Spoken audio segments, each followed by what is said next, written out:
We talk openly about sex, but when we don't talk about what happens when sex doesn't lead to pregnancy, when months turn into years, when every negative test feels like a quiet grief, when the doctor visits and he replaces intimacy, when something in your body is supposed to do what it doesn't.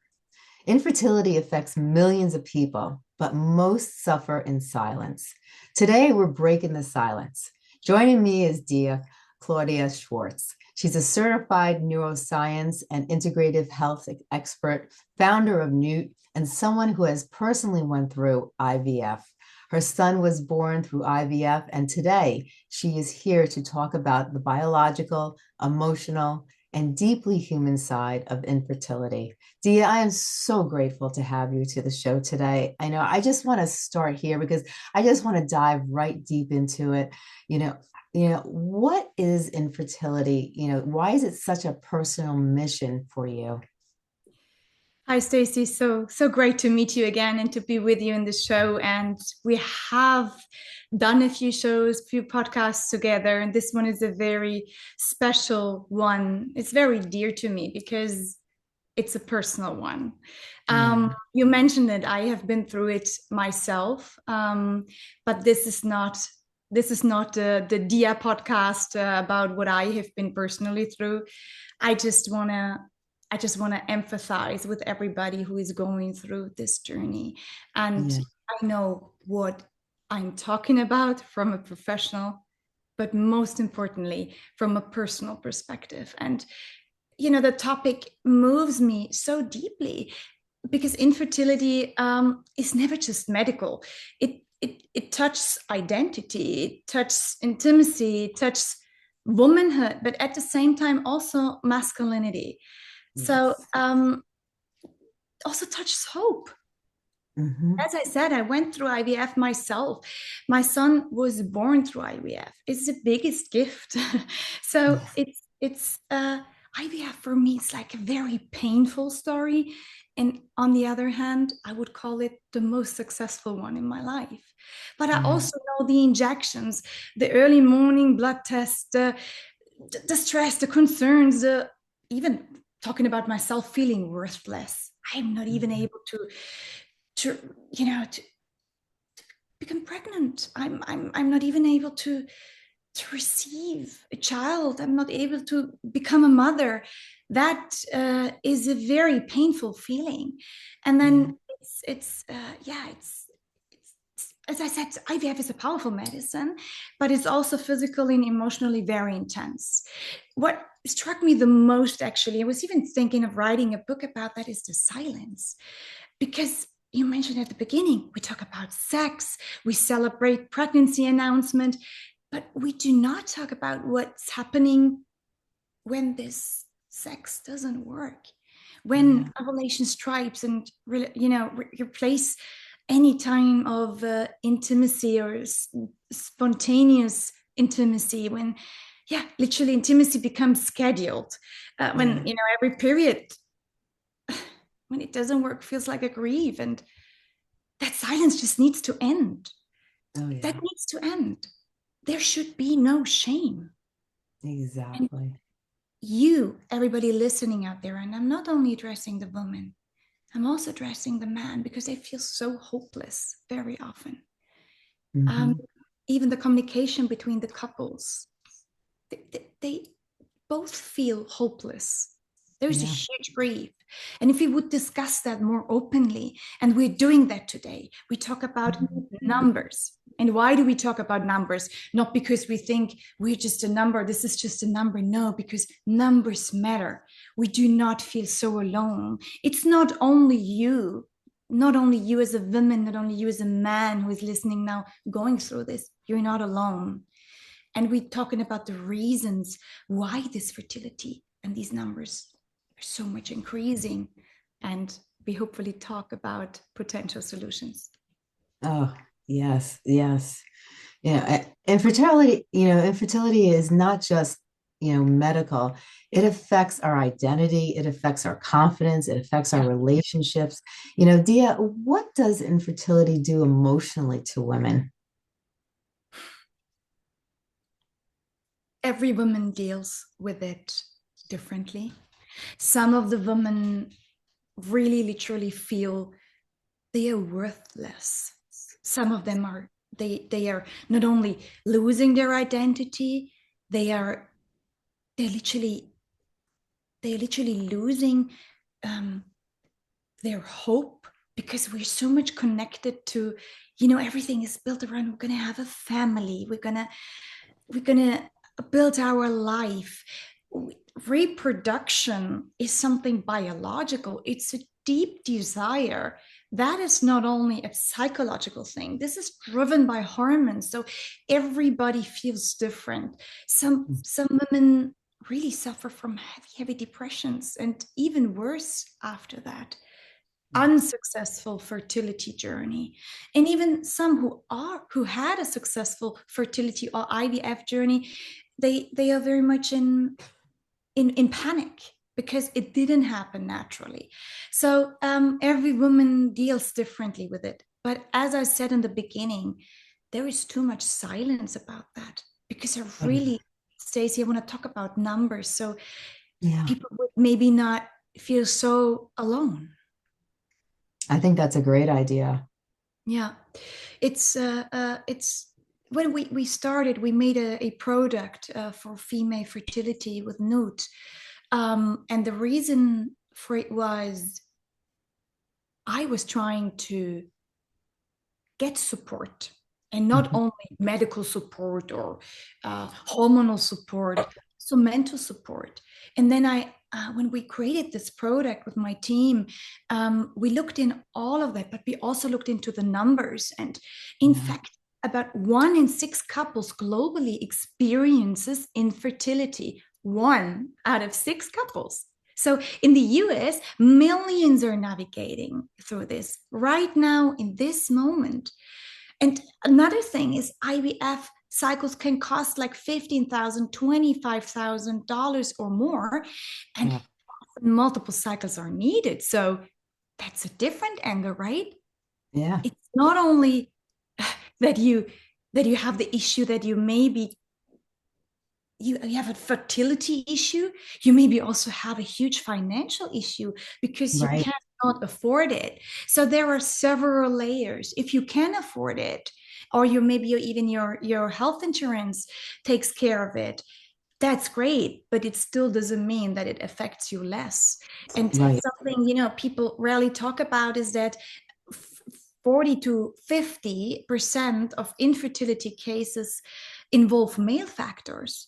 It's culturally, women carry most of the stigma, as always, for the men listening to it. But women inject the hormones, women undergo the procedures, women feel blamed. Infertility is treated like it's like a private failure instead of a complex biological conversation. And I want to touch base one more time, because I hear that very often when women would reach out and they ask about the female fertility product. The first question I always ask them is, or my team asks them, hey, have you spoken to your partner? Did he make a sperm count test? Is your partner smoking? Is he having testosterone injections? The craziest, newest hype, or no, it's not newest, oldest hype. We discussed it in former podcasts, but there are so many layers, and it's also about the men. And I don't want to talk about me personally here, but I can just only say it out of personal experience. It's so important that men support the fertility journey or the IVF journey of their partner, of their wife, of their girls, by just also checking on themselves, sperm count, healthy nutrition, stress reduction, and looking into their psychology and physiology as well. It's not only the women, because very often women undergo IVF treatments, and only when they have check the sperm of the men and the sperm count, the sperm quality, they see that months of hormonal treatments were just absolutely useless, because the problem is the man. And very often when we we want to have a baby and still the next test is negative, we feel guilty. We don't Yeah. even we don't even discuss this with our partner. Hang on, could that potentially be you as well? Yeah. There's a big shame around that, and Hmm. for man is as painful as for woman, Oh, because yeah. identity, and many reasons and many layers around that topic. And yeah, it's the increase in infertility is crazy, and the reasons and the layers behind that is something I really would want to discuss, because one thing is how you approach a healthy lifestyle. What can you do personally in you, meaning man and woman? What can Right. you do personally to support your fertility journey? But there are other factors who are very important to look into, to make Mhm. sure that you don't even end up in potential infertility. And again, this is not a Stacey and Dia fairy tale podcast here. This is based on facts, on numbers, where you really want to make sure that you are aware of those, let's call them external factors, or um, issues and reasons why infertility is increasing, or you may be even suffering it from yourself. If you feel ready, Stacey, I would love to dig deeper into the reasons behind, or maybe you have discovered reasons as well yourself. I would love for you to dig into the reasons and then we can like interact with each other and go over this in a deeper, a more involved way. Beautiful, beautiful. It's actually, a very multifactorial topic. We are we're now living in the most chemical exposed area in human history. I mean, Yes. that's a matter of a fact, right? So the Hmm. endocrine disruptors, pesticides, plastics, BPA, microplastic, our favorite topic, Stacey, synthetic and natural hormones everywhere, even in water systems. Can you imagine? Yeah. Water systems, especially in the Hmm. US. These are heavy endocrine disruptors, Yes. chemicals that massively interfere with hormone signaling Hmm. with women and men, both. And reproductive tissue, is exquisitely sensitive to exactly Yes. those hormonal balances. So even subtle but chronic disruption over time matters. So it's not one exposure, it's this whole overall load over time, which is then creating issues like insulin resistance. And insulin isn't about blood sugar only. It directly influences the ovarian signaling. And women Right. are very often not aware that this has a direct impact. So when insulin balance is disrupted, for example, your ovulation often becomes very irregular. So Yeah. these PCOS diagnoses have risen dramatically. For everybody Yeah. who doesn't know what that is PCOS is when a woman's hormones are out of balance, and not per se linked to infertility, but in that Yeah. context, linked to infertility. It's the irregular missing periods. It's the trouble of ovulating and having constant, like, proper circles. It's a difficulty getting pregnant, basically. Also Yes. linked to acne, oily skin, and also linked to, you may observe extra hair growth, like on the Yeah. chin or the belly. Then weight gain or difficulty losing weight is also very, it's an indicator. It's all often connected to insulin resistance. That means Yeah. the body has trouble regulating blood sugar, and that Hmm. is why it affects the ovaries massively. So this metabolic dysfunction is now, it's common in Hmm. almost every young woman, and I feel terribly sorry about that. And on top, we have the ultra processed foods, the chronic stress, Yeah. this irregular sleep, the endless scrolling. All of this affects insulin, and therefore Yes. it affects fertility. Then another topic, the early hormonal birth control. Many, Yes. many girls are placed on the pill with, like, some of them with 13, with 14, with 15. Yeah. And they are on this birth control for 20 years. Mm-hmm. Very often it's just because, oh, I have acne, I take the pill now, and the baby pill, or I have an irregular cycle. Yeah. We're coming back to my favorite topic, and meaning that's the topic where I really, really, really, I feel very angry. And I also feel angry to my colleagues, meaning the doctors, who would not Yes. look into the deeper layer.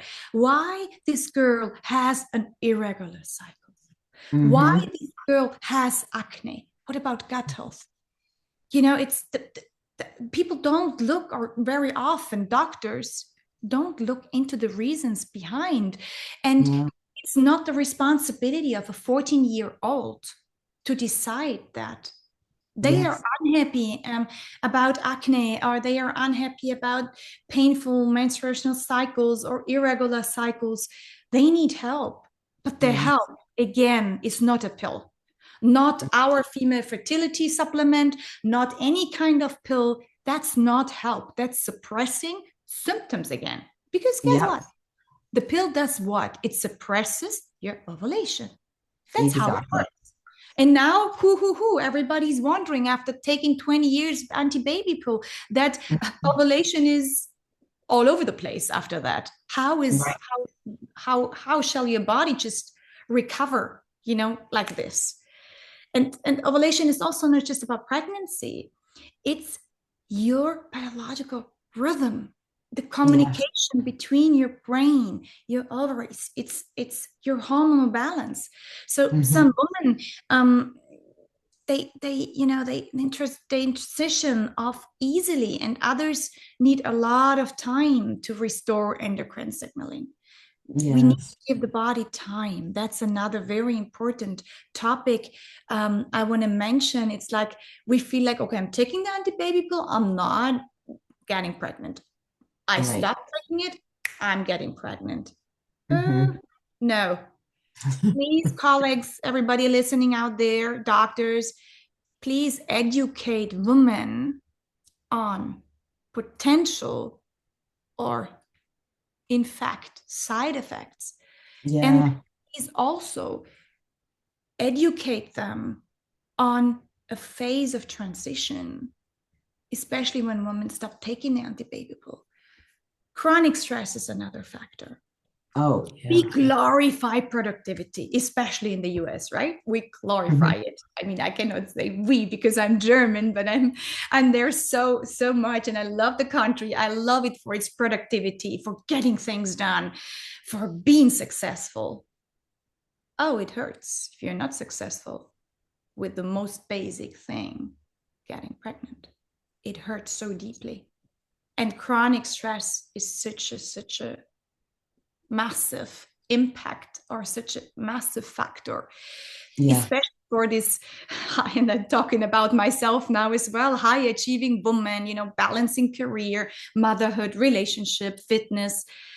Our chronic cortisol levels, and our chronic cortisol evaluation, it signals it's always in survival mode. And one important, very important sentence I really would want to invite you to listen and to tune into: if you have chronic stress, you're in survival mode. Mm-hmm. What is happening then? The body prioritizes safety over reproduction. And Right. actually, that is a good thing from the body, right? Yeah. It's a good thing. You should not reproduct to be like, sorry for this very, yeah, very, it sounds almost like a phrasing something, or being like very dissociative to the fact that you're trying to get pregnant. But Yeah. for the body, it's a burden. It's very, very, very, very intense. And if the Mm. body's in chronic stress and in survival, the priority all the prioritization is on safety or nothing else. So Yeah. you want to make sure that your nervous system is nourished, because then your reproductive wellness and the fertility, the potential to get pregnant really, really increases. The reproductive system and the nervous system, they are really deeply connected. And the Yeah. body literally perceives chronic stress, fertility signaling, and it can downregulate. Mm-hmm. Another thing, gut health and antibiotics. The gut regulates estrogen Mm-hmm. metabolism and inflammation balance. Not only Yes. that, by far more, but we are not in a gut health podcast. But here is where the hormones are, I don't want to say built, but yes, Yeah.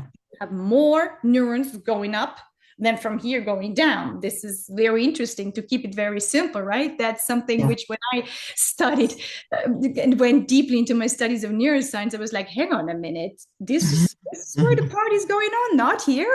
This is when I really realized what it means. Yeah, what the phrase my gut feeling means. So I want to say that one more time. The gut regulates, let's call it just hormonal metabolism and inflammational balance. So repeated antibiotic exposure, processed diets, low fiber, they do disrupt the microbiome. So Yes. the gut hormone axis plays a central role in endocrine balance. So Mm-hmm. we do not talk enough about gut health in No. fertility conversations. Yeah. And I really want to invite everybody listening to just check if the gut health is, if your gut is okay, if there is anything you can do to nourish your gut, because that will definitely make your fertility journey a more hopefully pleasant one, but Yeah. also for the overall body, it's the best thing to do to look into your gut. And Yeah. then last but not least, the male fertility, this line, we mentioned that at the beginning, sperm counts have declined significantly over decades. Mm-hmm. Testosterone levels have dropped. That's why we have this huge business in the US with the having or getting I'm getting my testosterone injection, like I don't know, you shop or you get gasoline for your car. Yeah. But that also has impacts. Mm-hmm. Environmental toxins also for men, and endocrine disruption is not only for women, it affects men too. So Right. yet culturally, women are investigated first, and we really should balance responsibility, not by kind of blaming or like, oh man, you're also responsible. No, because it will make it a more enjoyable and also, talking facts, a more successful journey. You are working on a family. It's not a woman's job to work on that. Both Right. of you are affected, and both of you should be responsible, help and support each other by understanding that there are a lot of external factors you can work on, and you Yeah. just do not only depend on doctors. Right. So true. I want to just make it clear to people, we've talked about many factors that can cause infertility, and we talked about how many people, how common it is, 1 out of 6, but so many women blame themselves, and it's not their fault. And what's your intake, and what do you want women to understand about that comment? Because so many women blame themselves, and it's really not their fault. There's so many other things that could be going on, the environment, the food we eat, other factors. So many women just beat themselves up, and they blame themselves. Yeah, they do. And Stacey, I feel like first time ever, I've never done this in a podcast or just even barely with my friends. But I would want to talk about my own journey in that context, because I want success, right? And success meaning I understand that if I work for something hard enough, Mhm. I'll eventually be successful. Yeah. That doesn't work with your fertility journey, right? So Yes. I want to answer your question by sharing a bit what happened to me, because my fertility journey, and also in that context, my IVF journey, because a fertility journey always starts, normally never starts with an IVF. You try Right. month and weeks or weeks, month and years often, and then you dare to see a doctor, because very often also the men are blocking that because they are afraid, again, it's as painful for men as for women to understand that there might be physical issues. For me, my fertility journey, and I want to invite everybody listening that this is going to give you hope, because it's worth fighting for. It really taught me resilience and surrender at the same time. I get goosebumps. I'm not sure if you can see it, but my son is now almost 16 years old. And he is the most beautiful thing, the most beautiful human being, my gift. And it was a very intense journey, but it's worth. So never stop believing that it will work, and really try everything, because and everything doesn't only mean run to the next IVF doctor or do this or that. We have discussed factors that can, disrupt or negatively impact your fertility journey. Don't stop believing. And it's a painful situation you're going through, especially if you talk about IVF. You inject hormones daily. Even without IVF, very often women inject hormones, and you watch then you have this hope. You watch your follicles grow on a screen. It's different than when you just, a normal woman just understands after sometimes 4 weeks, sometimes 8 weeks, oh, we're expecting a baby. But what you do during a fertility journey, IVF or not IVF, you literally constantly control, observe. You're constantly hoping. You're counting the days. Oh, will I have my period? Or hopefully not, hopefully not. So you constantly, it's under pressure, and you measure hope in millimeters, right? You become super over disciplined. But at the same time, you become very patient. You become super vulnerable. IVF is a miracle, or let's call it any kind of, not only IVF, fertility support you can look after or look into. It's a miracle of modern medicine, but emotionally, for couples, is one of the most complex journeys you can walk through. During that time, I really promised myself, if I ever create something in the fertility space, it will not be built on fear. It will be built on empowerment. And empowerment means look into the factors that could have in the past impacted your fertility, men and women. Look into the factors what are in fact still potentially negatively impacting your fertility journey. Look into the factors and options and opportunities where you have to positively impact your fertility journey. Psychological factors are super, super important. And I felt so useless. I didn't even dare to tell my husband at the time that I felt I failed again. And then you constantly, it's all about the cycle, it's all about the period, it's just all about that. Also, your sexual life changes with your partner.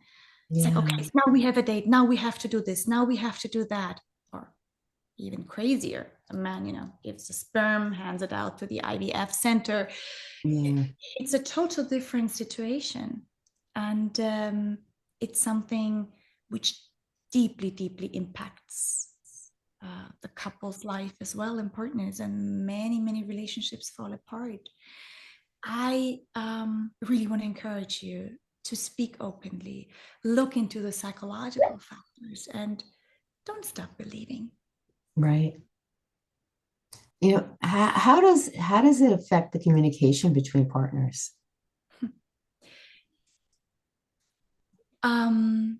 What I observe and what we hear a lot, and what I've heard a lot in psychological sessions or coaching sessions I had in the past with patients, it's very often based on fear and shame. Mhm. And this fear and that shame, both sides, it's like, I'm not enough. And that changes the dynamic. Very often you have a very normal relationship, everything is great, and you love each other deeply, and then for whatever reason the journey, becoming parents, doesn't work the way it's supposed to work. Very Yeah. often it starts with blaming, unfortunately. Oh, but you've been drinking too much. Oh, but you again, whatever, you have been on medications, on, you did surgeries, you whatsoever. Very often it starts with blaming, and then Mm. there is a phase of realization, and this is where love should really, yeah, you should be remembered, and you should remind of what you have, and Yeah. that it's not only about being parents, is also still about you as couples. And Hmm. very often after the blaming, the realization comes. When the realization is there, um, it's it's a journey where the couple before, which was just, thinking that's oh, we're just going to have a baby and we have a family, is facing struggles, and that very often can deepen relationships. But also Hmm. very often there is a dynamic which I observe, is that either man or woman feel like, the victim, or the men are treating the woman like a victim, and the women are very upset with that, or Yeah. vice versa. That is a very unhealthy dynamic, but it's not based on, most of the time that somebody wants to be mean or bad, or just, oh, you're responsible. Very often it's people are hopeless. Yeah. So I observe a lot of dynamics here which are most of the time not really helpful, and that's why the psychological factor, Stacey, it's really so important. Right. Now, why do so many women internalize guilt within themselves? That part really breaks my heart the most. I think this is a very old story, right? Because women are women are supposed to, yeah, it's the most natural thing. It's like you you are responsible, pretty much. It feels like that. You get pregnant and you give birth. Very often women even feel responsible when the baby dies Mm. during the process of birth.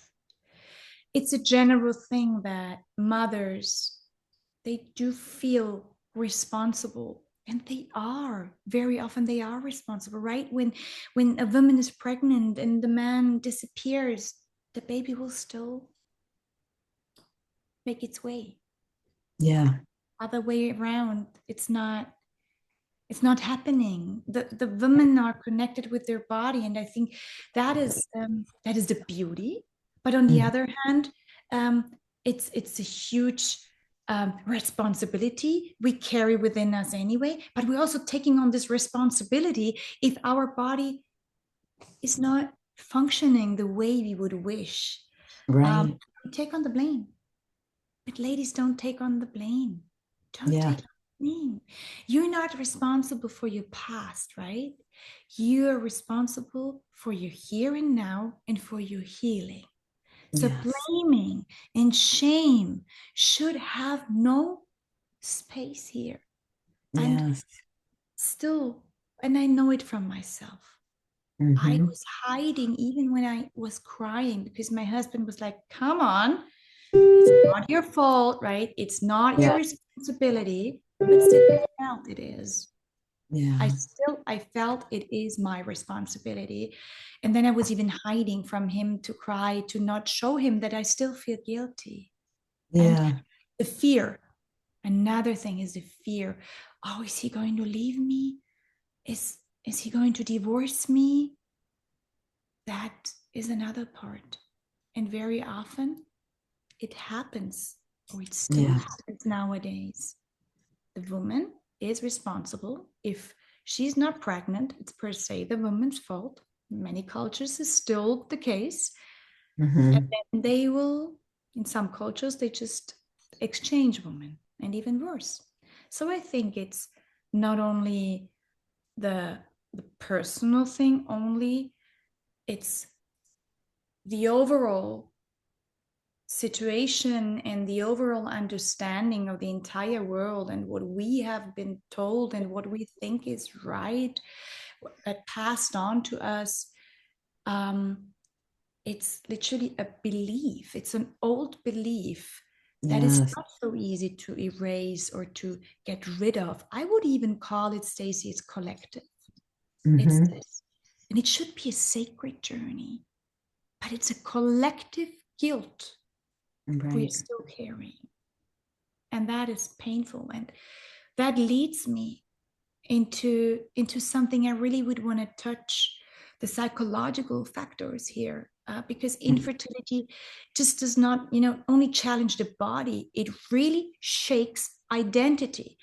Yes. For many women and men, but for many women, the ability to conceive really feels sacred.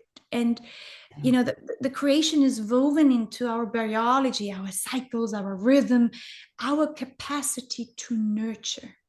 Mm-hmm. We are identifying ourselves with that. When that falls apart, seems not possible, you feel like, oh, whoa, whoa, whoa, whoa.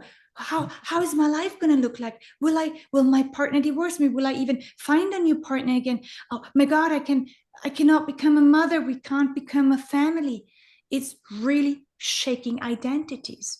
And Yeah. when a woman, or when a couple deeply longs for a child, they Mm-hmm. cannot conceive, especially in the woman's part, something inside her really questions her Yeah. wholeness.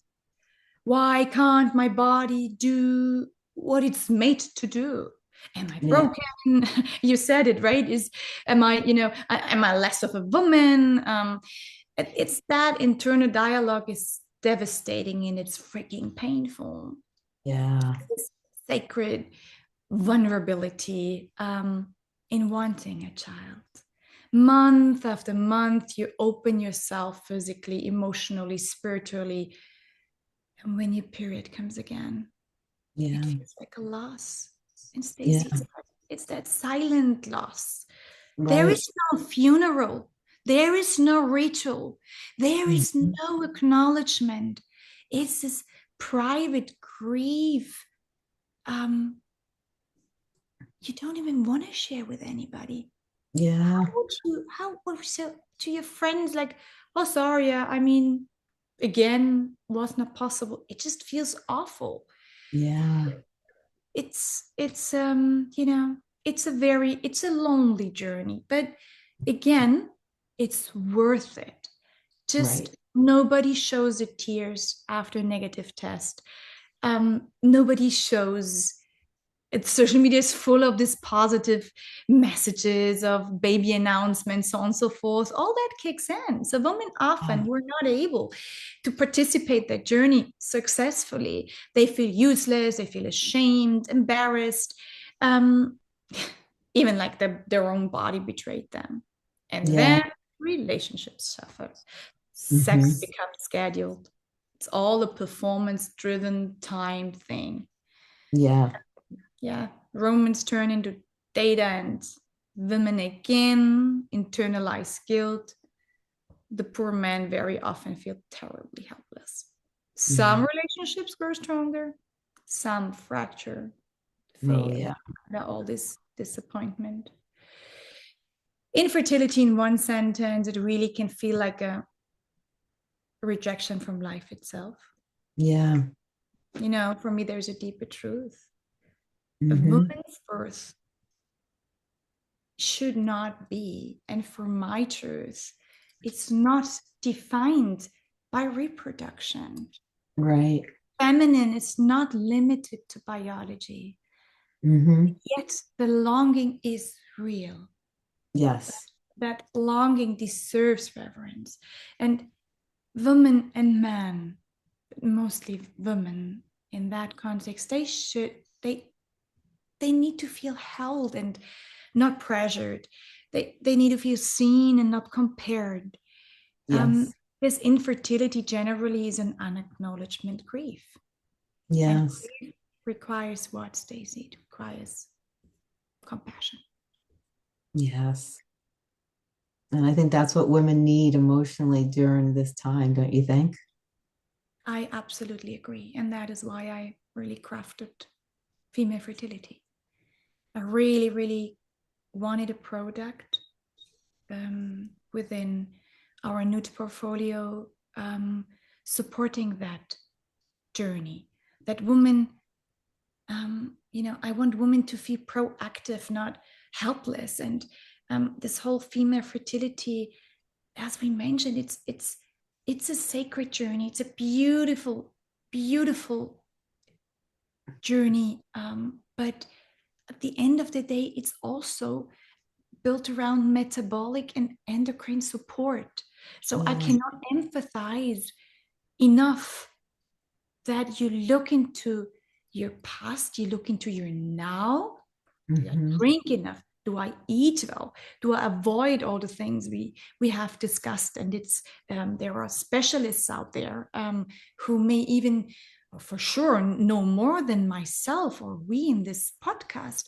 But there is a lot of opportunities where you can support yourself. And in our product, we really we digged deeper into, I love it, to combine the ancient knowledge with the latest science. And I love the name, the ancient science. I always call it now the ancient science, because knew, or they know, sometimes they knew so much more than we do now. I don't know why we forgot about all that. But the answer is in the nature. And I'm not neglecting, I'm going to repeat it one more time. I have an IVF child. It's not a child, it's a young gentleman already.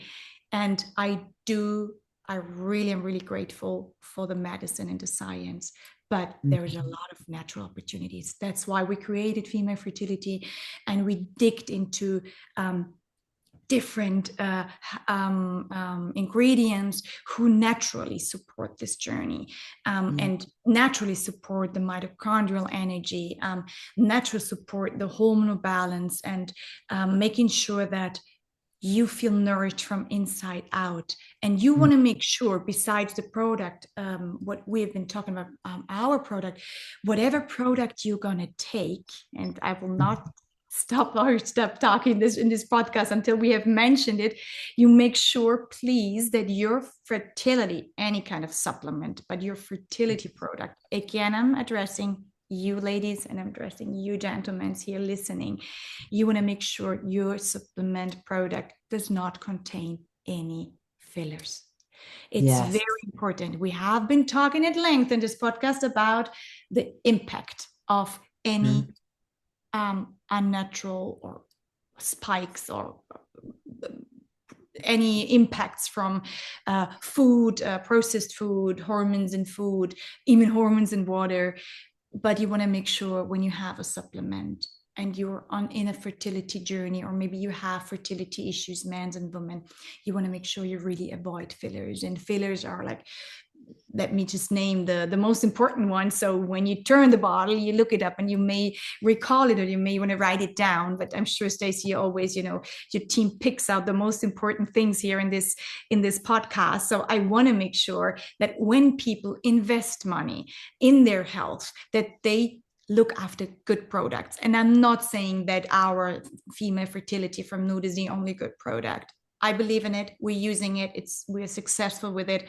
But put that aside. Look on the backside of the label.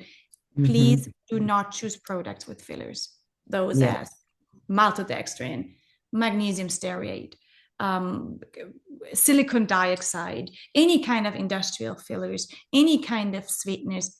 Most of them are bulk agents, and they're really not good for your gut health. And I'm Right. going to go back to gut health, but please look after yourself and make sure that you, when you try to support your body, make sure you choose a supplement without additional fillers, without any fillers if possible. 100%. Now, Dia, you lived this yourself. So, what was the hardest part of the IVF emotionally? Was it the injections? Was it the wait-in? Was it the uncertainty? Was it the loss of control? And what did this teach you about resilience and surrender? Mm.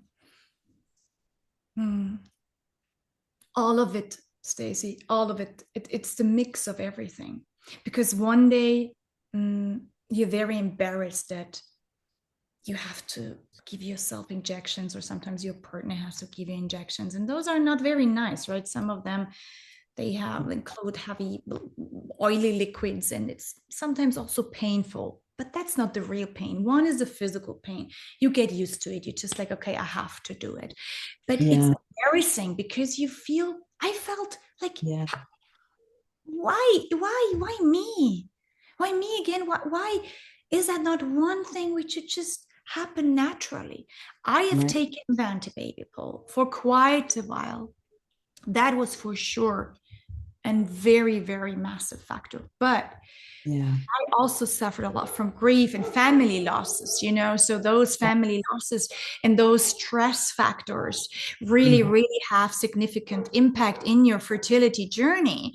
And that's one thing. And the other thing you have, or I struggled with, is my, yeah, you named it. It's the loss of control.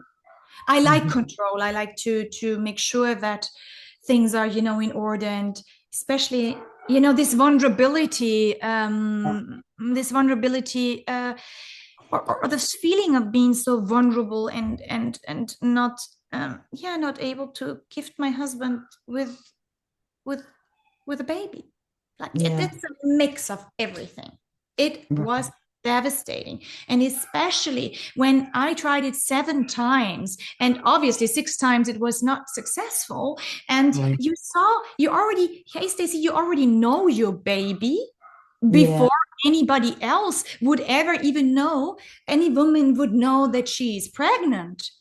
yeah, You know this by far earlier. You get to know your tiny one because that's how it works. They have that's, if that is a classical IVF journey, was in my case, you yeah, you feel like, okay, do I have enough eggs? Are they able to get enough eggs that it can be injected with the sperm of my husband? And then that's the first thing. Then the second thing, okay, does it work? Will yeah, they, is it possible? Is it possible for the lab to literally to do that? And then the next thing, will it die, or will it survive these 3 4 days in the lab? Your bad baby already, and it felt for me the baby, because yeah, it's, when does the soul come in, right? That's a right. total different conversation. But when you ask me about these things, it really reminds me that I was praying, already in touch with my little one, and I was like, okay, now you have my egg, and the sperm is in there, and this, it's already, it's merging, and there's life growing in there. And then you have this appointment where you with your husband hand in hand, and you get back your baby. Then the Yeah, next thing you know is that you count the days. Will the baby stay? Will it grow? Does yeah, my body take it on? right, And then you count the days, and then the next thing you know, you just know you're pregnant or not. But normally a woman knows it weeks after. That's what I mean. That makes this IVF journey so brutal because you have your baby, you see your baby in this tiny injection from your doctor. I call yeah, it your baby because that's the way I felt, right? And then you feel like that's what I meant by this silent grief. I right. felt like I've buried a lot of my babies. It's not Yeah. that, they were not my babies before that. No, they Right. were the babies the moment I saw them, the doctor's injection. I saw Mhm. them even in the under the microscope. You get to know your little one before you Yeah. even have it in your body. There are so many emotions you're going through. It's a crazy journey, and Yeah. it gives you a lot of resilience and a Right. lot of opportunities as well. But yeah, I felt very humble then and very grateful that this journey was successful. Oh, I love it. Now, let's end with hope.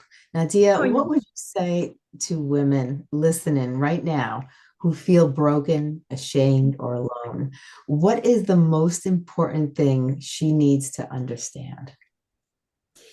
I'm going to start with the men's first because I want to end with the women. For the Okay. men who are going through this and the men's who are the, let's call them the reason, right? You see, how can I even address this without blaming? It's Right. very hard, right? So if you feel you are the reason or you literally have physical issues as a man, um, Mm-hmm. you are not broken as well. There is a lot of opportunities and options, and also look into psychological help or look into opportunities how you can increase your happiness and Mm-hmm. decrease your cortisol levels. And for men, I know they want this more pragmatic, so I'm not going to go into the sacred journey, but I just we are holding on to you mans, and we still love you. It's you are not broken. You Yeah. just look into it and adapt and learn what your body's trying to teach you. And for Right. the women, for I call them my women, I um for the women, I really, I want to empathize and I want to say that out loud. You are definitely not broken. You are carrying, besides your own journey, you're carrying a very old journey. You're carrying a very old belief, and you're carrying a lot of old ideas and loads of guilt, of identification, how we have to function, what the women's are responsible for. You are carrying a collective burden, and Mm-hmm. you would want to look into that as well and separate it from that what you personally feel. And Yeah. then it helped me a lot at the time. So, but I wanted to go into hope. You're not broken. Your body is in fact really navigating through complexity, through hormonal, to metabolic, to environmental and emotional issues, Mhm. or topics you were not even aware of before they came up. Shame Yes. has no place here. Love Mhm. should have place. Nourishment. It's a sacred journey, and there is a lot of opportunities to still make it an enjoyable one, Right. And your worth, your worth was never dependent on reproduction. Motherhood is sacred, but Mhm. womanhood is sacred too. And Yes. you deserve science, compassion, empowerment, and you really deserve open conversation without silence. Yes. Because when you do not feel alone, then there is hope Yeah. anywhere. And I want to close with the sentence that um, it's worth the fight. Yeah. Everything, like everything in life, you will only regret what you haven't done. You will Yeah. never, or mostly, you'll not regret what you have done. Oh, 100%, 100%. Now tell us about the female infertility formula and some of the other products that you sell on NÜÜT. So the female fertility product is really, really based on, actually, I don't want to repeat it, it's based on every external factor we discovered is a potential issue, or is, if you look into numbers, always comes to those issues. And I'm talking about stress, environmental impact, so on and so forth. So female fertility is balancing balancing that and supporting your system. Is not suppressing anything. It's encouraging your body. It's trying to support your hormonal balance and trying to support your psychological balance, trying to support your fertility journey, but also your metabolic functions. And if you want to know more about everything is in www.noot.us, NØØT.us. There's a lot of information about the ingredients. We're very transparent here.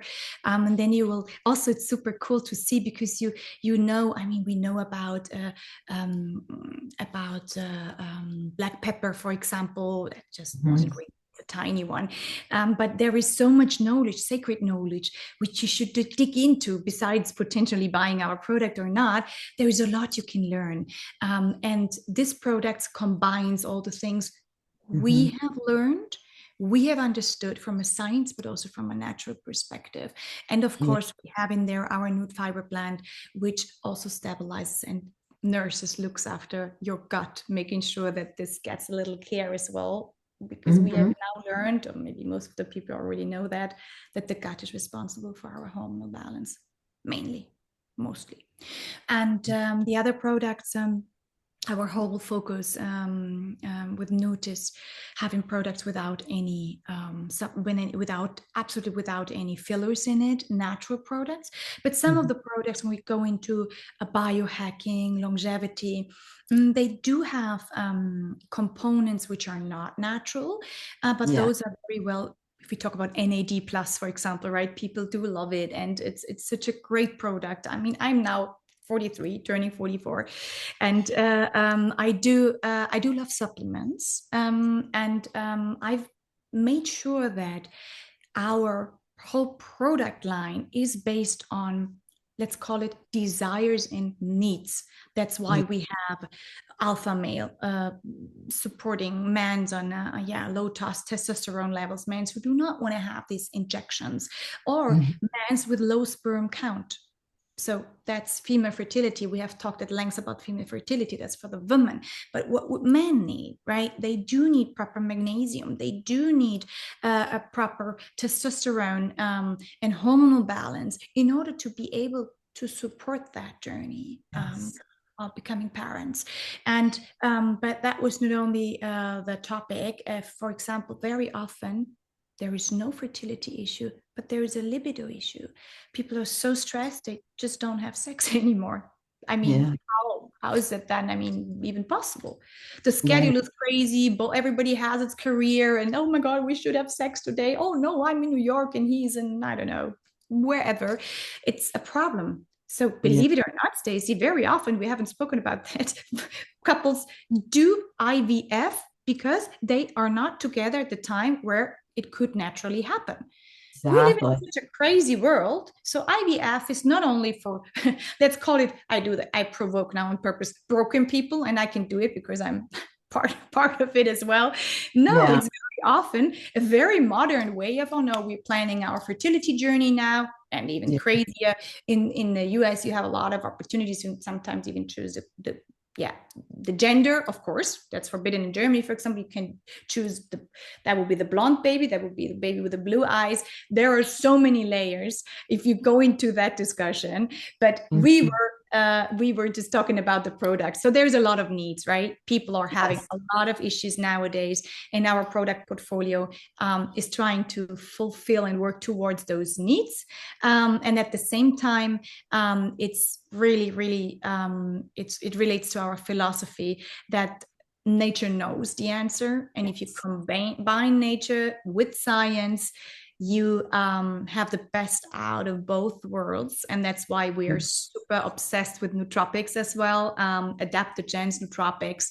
And those have play a very big role in healthy fertility journeys as well. Adaptogens, to adapt to something, is something you may want to look into. And nootropics generally are very, very helpful for all kinds of various issues. And you also really would want to look into your inflammation, inflammational levels in your body. Because if your body is inflamed, we only have talked about stress and what the impact of stress is. If your body is highly inflamed, and all of us are inflamed in a way, Yes. significant impact on the success of your fertility journey. So that was a long answer. Sorry, Stacey, but you see, it's like Okay. not only about selling products. It's for me, it's so much, not only for me, it's for me and my team. It's about so much more. Yes. Because you cannot fix anything with a pill. That's for sure. That's not possible, at least in my world. And that's why we want to make sure to have a product line supporting people, but also encouraging and making sure that they take responsibility to drink enough, to eat proper, and to look a little bit into their lifestyle. Oh, 100%, 100%. Now, I want the listeners to know that infertility is not a personal failure, that it's a complex biological and emotional experience, and no one should carry it in silence. That, if this episode has helped you feel seen or gave you clarity, or please follow the show, because here we talk about the realities that people are afraid to say out loud and the solutions that help people move forward. Now, before we go, is there anything else that you'd like to add?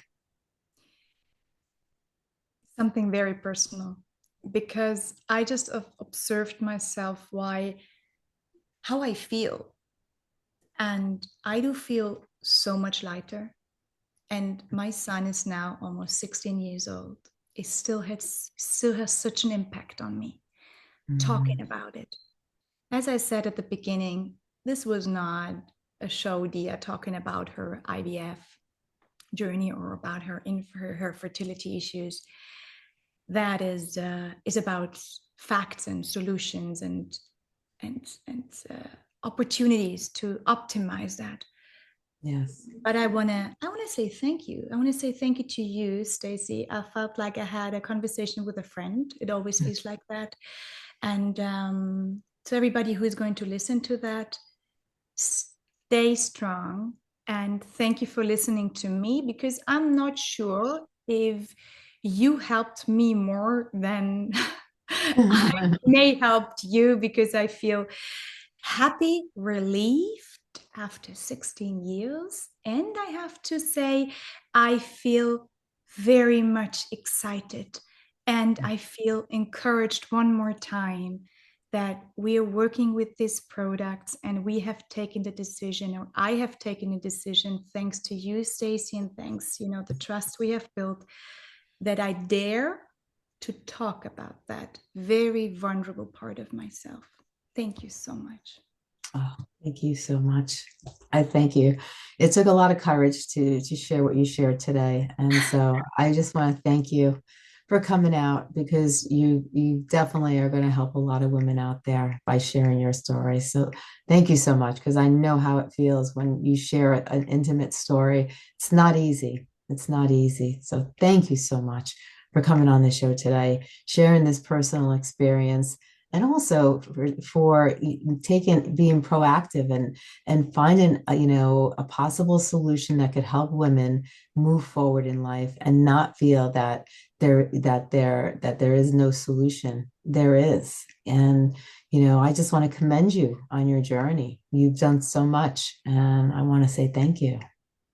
Thank you, Stacey. There is people who are having a journey, and there are hosts like you who are making it possible that we talk about it and give others hope. And if we have achieved that, meaning you and me, I'm very, very happy and grateful. Oh, thank you.